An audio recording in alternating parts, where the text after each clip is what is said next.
Xayrli aka. Qisqa lo'nda konkret. Aqallarga tikka turib olaymi? So'mkamiz ko'p qani? Ha, so'mkamiz ko'p. Hazrat Ali. Aziz do'stlar, biz Hazrat Ali ziyoratgohini tarixchisi. Nima qiling?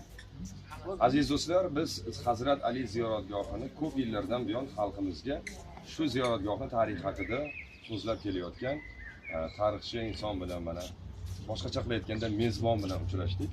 Assalomu alaykum. O'zingizni bir to'liqroq tanishtirib o'tsangiz. Saidov Jumolxon,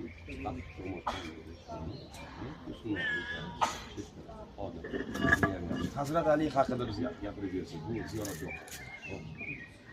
Hazrat Ali Payg'ambarimiz Muhammad Mustafa sallallohu alayhi vasallamning kuyovlari ham amakivachcha bo'lishadi. Otalarini ismi Abu Talib. Rivoyatlarga qaraganda Hazrat Ali Ka'bani ichida tug'ilishga muyassar bo'lgan yakkayu yolg'iz inson ekan. Shunga bo'lsa kerak, Allohning she'ri, she'r dargoh deyilman deb atashadi. Musulmonchilikda asosiy sarkardasi bo'ladi.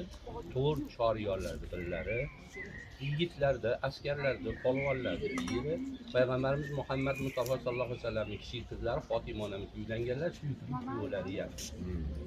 Hazrat Ali shunaqa pahlavon, polvon, tig'otmaydigan, qilich kesmaydigan inson bo'lgan ekanlar. O'sha paytlarda dushmanlari hech yengishalmas ekan. Har xil hiyla ishlatishadi. Yengishalmaydi. Bir bolachani ham nevara qilib boqishib olgan bo'ladi. O'shanga dushmanlari aytadi. Kirib bobongdan so'ra. Tig' o'tadimi, qilich kesadimi deb so'ragin deb aytishadi. O'sha nevaralarini o'ynatib turganlarida nevaralari so'rardi. Bobo sizdan tig' o'tadimi, qilich kesadimi deb so'raganda shuni bekor so'radi. Siz so'radingiz, aytmasangiz deb aytadilarki, men namoz o'qiyotganimda yumshab turaman. O'sha paytda o'tadi, undan boshqa payt o'tmaydi deydilar. O'sha bola orqali eshitishib, boradigan masjidlarni bilishib, masjidda poylab turishib, namoz o'qiyotganlarga orqalaridan kelib qilish.